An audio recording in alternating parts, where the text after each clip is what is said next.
A Tale of Two Cities by Charles Dickens. Book 1, Chapter 6. The Shoemaker. "Good day," said Monsieur Defarge, looking down at the white head that bent low over the shoemaking. It was raised for a moment, and a very faint voice responded to the salutation, as if it were at a distance. "Good day." "You are still hard at work, I see." After a long silence, the head was lifted for another moment, and the voice replied, "Yes, I am working." This time a pair of haggard eyes had looked at the questioner before the face had dropped again. The faintness of the voice was pitiable and dreadful. It was not the faintness of physical weakness, though confinement and hard fare no doubt had their part in it. Its deplorable peculiarity was that it was the faintness of solitude and disuse. It was like the last feeble echo of a sound made long and long ago. So entirely had it lost the life and resonance of the human voice that it affected the senses like a once beautiful color faded away into a poor weak stain. So sunken and suppressed it was that it was like a voice underground. So expressive it was of a hopeless and lost creature that a famished traveller, wearied out by lonely wandering in a wilderness, would have remembered home and friends in such a tone before lying down to die. Some minutes of silent work had passed, and the haggard eyes had looked up again, not with any interest or curiosity, but with a dull mechanical perception beforehand that the spot where the only visitor they were aware of had stood was not yet empty. "I want," said Defarge, who had not removed his gaze from the shoemaker, "to let a little more light here. You can bear a little more?" The shoemaker stopped his work, looked with a vacant air of listening at the floor on one side of him, then similarly at the floor on the other side of him, then upward at the speaker. "What did you say?" "You can bear a little more light?" "I must bear it if you let it in," laying the palest shadow of a stress upon the second word. The opened half-door was opened a little further, and secured at that angle for the time. A broad ray of light fell into the garret, and showed the workman with an unfinished shoe upon his lap, pausing in his labour. A few common tools and various scraps of leather were at his feet and on his bench. He had a white beard, raggedly cut, but not very long, a hollow face, and exceedingly bright eyes. The hollowness and thinness of his face would have caused them to look large under his yet dark eyebrows and his confused white hair, though they had really been otherwise. But they were naturally large, and looked unnaturally so. His yellow rags of shirt lay open at the throat, and showed his body to be withered and worn.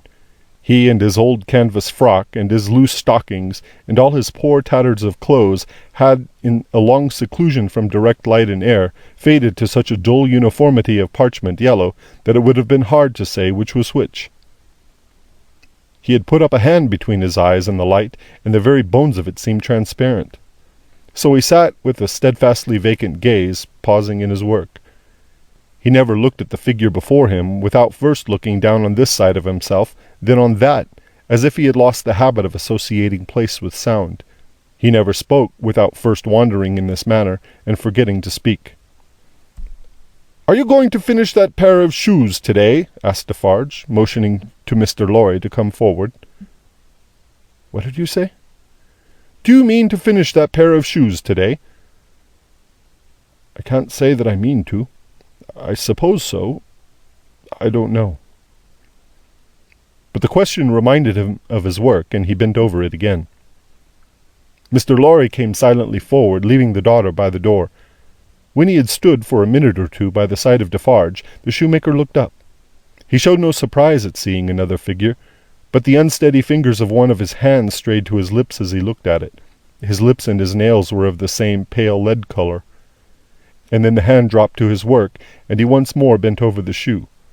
The look and the action had occupied but an instant. "You have a visitor, you see," said Mr. Defarge.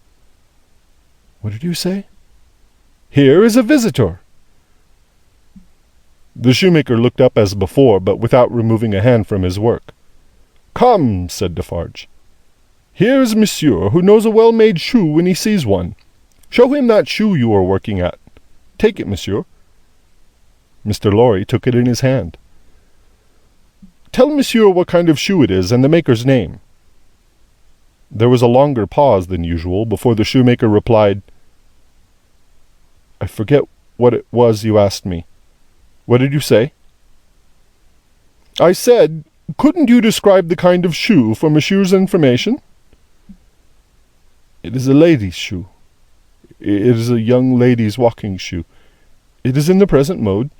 I never saw the mode. I have had a pattern in my hand." He glanced at the shoe with some little passing touch of pride. "And the maker's name?" said Defarge.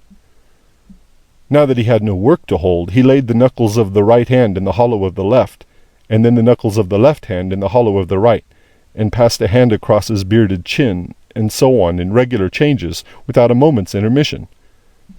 The task of recalling him from the vagrancy into which he always sank when he had spoken was like recalling some very weak person from a swoon, or endeavouring, in the hope of some disclosure, to stay the spirit of a fast-dying man. "Did you ask me for my name?" "Assuredly I did." 105 North Tower." "Is that all?" 105 North Tower." With a weary sound that was not a sigh nor a groan, he bent to work again, until the silence was again broken. "You're not a shoemaker by trade," said Mr. Lorry, looking steadfastly at him. His haggard eyes turned to Defarge as if he would have transferred the question to him, but as no help came from that quarter, they turned back on the questioner when they had sought the ground. "I am not a shoemaker by trade?" "No, I was not a shoemaker by trade. I learnt it here. I taught myself. I asked leave to—" He lapsed away, even for minutes, wringing those measured changes on his hands the whole time.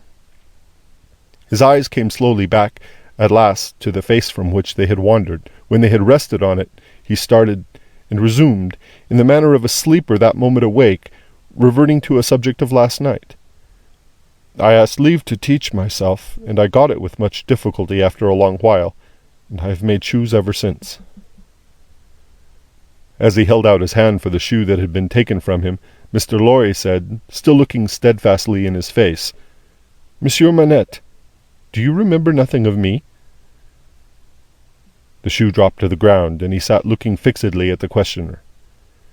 "Monsieur Manette," Mr. Lorry laid his hand upon Defarge's arm, "do you remember nothing of this man? Look at him. Look at me. Is there no old banker, no old business, no old servant, no old time rising in your mind, Monsieur Manette?" As the captive of many years sat looking fixedly by turns at Mr. Lorry and at Defarge, some long obliterated marks of an actively intent intelligence in the middle of the forehead gradually forced themselves through the black mist that had fallen on him. They were overclouded again. They were fainter. They were gone. But they had been there. And so exactly was the expression repeated on the fair young face of her who had crept along the wall to a point where she could see him, and where she now stood looking at him, with hands which at first had been only raised in frightened compassion, if not even to keep him off and shut out the sight of him, but which were now extending towards him, trembling with eagerness to lay the spectral face upon her warm young breast, and love it back to life and hope. So exactly was the expression repeated, though in stronger characters, on her fair young face, that it looked as though it passed like a moving light from him to her. Darkness had fallen on him in its place. He looked at the two less and less attentively, and in his eyes in gloomy abstraction sought the ground and looked about him in the old way. Finally, with a deep, long sigh, he took the shoe up and resumed his work. "Have you recognized it, monsieur?" asked Defarge in a whisper. "Yes, for a moment. At first I thought it quite hopeless. But I have unquestionably seen, for a single moment, the face that I once knew so well. Hush, let us draw farther back. Hush." She had moved from the wall of the garret, very near to the bench on which he sat. There was something awful in his unconsciousness of the figure that could have put out its hand and touched him as he stooped over his labour. Not a word was spoken. Not a sound was made. She stood like a spirit beside him, and he bent over his work. It happened at length that he had occasion to change the instrument in his hand for his shoemaker's knife. It lay on that side of him which was not on the side on which she stood. He had taken it up, and was stooping to work again, when his eyes caught the skirt of her dress. He raised them, and saw her face. The two spectators started forward, but she stayed them with a motion of her hand. She had no fear of his striking at her with the knife, though they had. He stared at her with a fearful look, and after a while his lips began to form some words, though no sound proceeded from them. By degrees, in the pauses of his quick and laboured breathing, he was heard to say, "What is this?" With the tears streaming down her face, she put her two hands to her lips and kissed them to him, then clasped them on her breast as if she laid his ruined head there. "You are not the jailer's daughter?" She sighed, "No." "Who are you?" Not yet trusting the tones of her voice, she sat down on the bench beside him. He recoiled, but she laid her hand upon his arm. A strange thrill struck him when she did so, and visibly passed over his frame. He laid the knife down softly as he sat staring at her. Her golden hair, which she wore in long curls, had been hurriedly pushed aside and fell down over her neck. Advancing his hand by little and little, he took it up and looked at it. In the midst of the action he went astray, and, with another deep sigh, fell to work at his shoemaking. But not for long. Releasing his arm, she laid her hand upon his shoulder. After looking doubtfully at it 2 or 3 times, as if to be sure that it was really there, he laid down his work, put his hand to his neck, and took off a blackened string with a scrap of folded rag attached to it. He opened this, carefully, on his knee, and it contained a very little quantity of hair, not more than 1 or 2 long golden hairs, which he had in some old day wound off upon his finger. He took her hair into his hand again, and looked closely at it. "It is the same. How can it be? When was it? How was it?" As the concentrated expression returned to his forehead, he seemed to become conscious that it was in hers too. He turned her full to the light and looked at her. "She had laid her head upon my shoulder that night when I was summoned out. She had a fear of my going, though I had none. And when I was brought to the North Tower, they found these upon my sleeve. You will leave me them? They can never help me to escape in the body, though they may in the spirit. Those were the words I said. I remember them very well." He formed this speech with his lips many times before he could utter it. But when he did find spoken words for it, they came to him coherently, though slowly. "How was this? Was it you?" Once more the two spectators started, as he turned upon her with a frightful suddenness. But she sat perfectly still in his grasp, and only said, in a low voice, "I entreat you, good gentlemen, do not come near us. Do not speak, do not move." "Hark!" he exclaimed. "Whose voice was that?" His hands released her as he uttered this cry, and went up to his white hair, which they tore in a frenzy. It died out, as everything but his shoemaking did die out of him, and he refolded his little packet and tried to secure it in his breast. But he still looked at her, and gloomily shook his head. "No, no, no. You are too young, too blooming. It can't be. See what the prisoner is. These are not the hands she knew. This is not the face she knew. This is not a voice she ever heard. No, no. She was, and he was, before the slow years of the North Tower, ages ago. What is your name, my gentle angel?" Hailing his softened tone and manner, his daughter fell upon her knees before him, with her appealing hands upon his breast.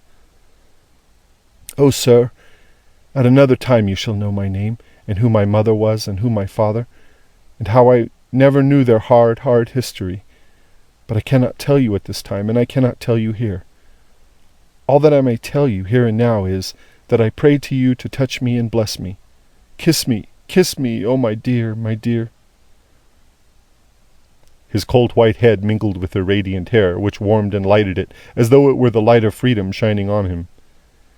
"If you hear in my voice, and I don't know that it is so, but I hope it is, if you hear in my voice any resemblance to a voice that was once sweet music in your ears, weep for it, weep for it. If you touch, in touching my hair, anything that recalls a beloved head that lay on your breast when you were young and free, weep for it. Weep for it. If, when I hint to you of a home that is before us, where I will be true to you with all my duty and with all my faithful service, I bring back the remembrance of a home long desolate, while your poor heart pined away. Weep for it. Weep for it. She held him closer round the neck and rocked him on her breast like a child. If, when I tell you, dearest dear, that your agony is over, and that I have come here to take you from it, and that we go to England to be at peace and at rest, I cause you to think of your useful life laid waste, and of our native France so wicked to you. Weep for it. Weep for it. And if, when I shall tell you of my name, and of my father who is living, and of my mother who is dead, you learn that I have to kneel to my honored father, and implore his pardon for having never for his sake striven all day and lain awake and wept all night, because the love of my poor mother hid his torture from me. Weep for it. Weep for it.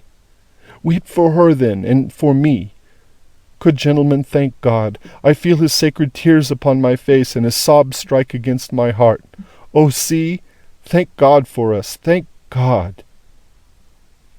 He had sunk in her arms, and his face dropped upon her breast, a sight so touching, yet so terrible, in the tremendous wrong and suffering which had gone before it, that the two beholders covered their faces. When the quiet of the garret had long been undisturbed, and his heaving breast and shaken form had long yielded to the calm that must follow all storms, emblem to humanity, of the rest and the silence into which the storm called life must hush at last, they came forward to raise the father and daughter from the ground. He had gradually dropped to the floor and lay there in a lethargy, worn out. She had nestled down with him, that his head might lie upon her arm, and her hair, drooping over him, curtained him from the light. If, without disturbing him, she said, raising her hand to Mr. Lorry as he stooped over them, after repeated blowings of his nose, all could be arranged for our leaving Paris at once, so that from the very door he could be taken away. But consider, is he fit for the journey? Asked Mr. Lorry. More fit for that, I think, than to remain in this city so dreadful to him. It is true, said Defarge, who was kneeling to look on and hear. More than that, Monsieur Manette is, for all reasons, best out of France. Say, shall I hire a carriage and post-horses? That's business, said Mr. Lorry, resuming on the shortest notice his methodical manners. And if business is to be done, I had better do it. Then be so kind, urged Miss Manette, as to leave us here. You see how composed he has become, and you cannot be afraid to leave him with me now. Why should you be? If you will lock the door to secure us from interruption, I do not doubt that you will find him, when you come back, as quiet as you leave him. In any case, I will take care of him until you return. Then we will remove him straight. Both Mr. Lorry and Defarge were rather disinclined to this course, and in favour of one of them remaining. But as there were not only carriage and horses to be seen to, but travelling papers, and as time pressed, for the day was drawing to an end, it came at last to their hastily dividing the business that was necessary to be done, and hurrying away to do it. Then, as the darkness closed in, the daughter laid her head down upon the hard ground close at the father's side, and watched him. The darkness deepened, and they both lay quiet, until a light gleamed through the chinks in the wall. Mr. Lorry and Monsieur Defarge had made all ready for the journey, and had brought with them, besides travelling cloaks and papers, bread and meat, wine and hot coffee. Monsieur Defarge put this provender, and the lamp he carried, on the shoemaker's bench. There was nothing else in the garret but a pallet bed, and he and Mr. Lorry roused the captive, and assisted him to his feet. No human intelligence could have read the mysteries in his mind, in the scared blank wonder of his face. Whether he knew what had happened, whether he recollected what they had said to him, whether he knew that he was free, were questions no sagacity could have solved. They tried speaking to him, but he was so confused and so very slow to answer, that they took fright at his bewilderment, and agreed for the time to tamper with him no more. He had a wild, lost manner of occasionally clasping his head in his hands that had not been seen in him before. Yet he had some pleasure in the mere sound of his daughter's voice, and invariably turned to it when she spoke. In the submissive way of one long accustomed to obey under coercion, he ate and drank what they gave him to eat and drink, and put on the cloak and other wrappings that they gave him to wear. He readily responded to his daughter's drawing her arm through his, and took and kept her hand in both his own. They began to descend, Monsieur Defarge going first with the lamp, Mr. Lorry closing the little procession. They had not traversed many steps of the long main staircase when he stopped and stared at the roof and round at the walls. "You remember the place, my father? You remember coming up here?" "What did you say?" But before she could repeat the question, he murmured an answer as if she had repeated it. "Remember? No, I don't remember. It was so very long ago." That he had no recollection whatever of his having been brought from his prison to that house was apparent to them.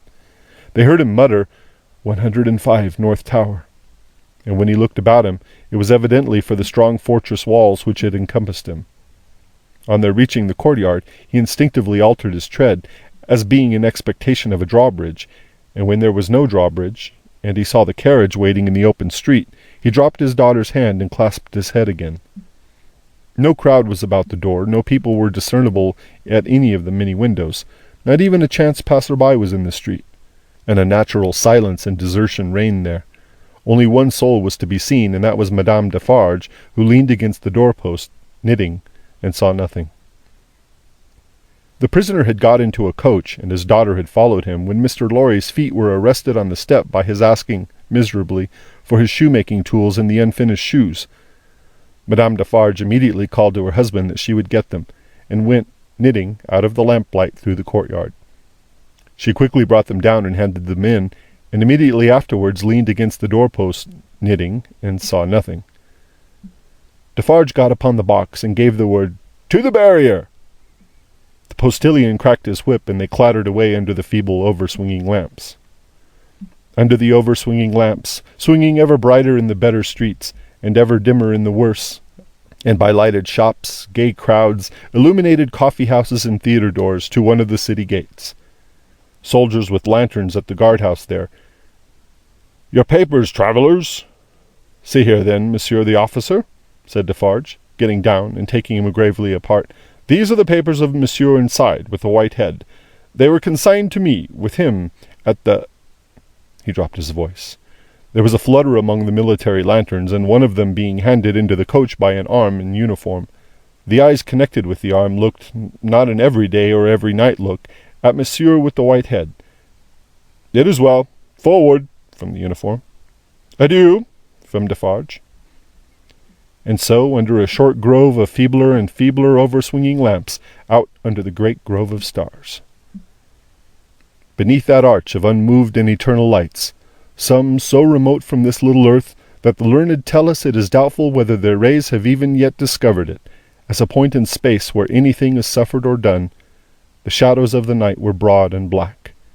All through the cold and restless interval, until dawn, they once more whispered in the ears of Mr. Jarvis Lorry, sitting opposite the buried man who had been dug out, and wondering what subtle powers were forever lost to him, and what were capable of restoration, the old inquiry, "I hope you care to be recalled to life?" And the old answer, "I can't say." End of Book 1, Chapter 6.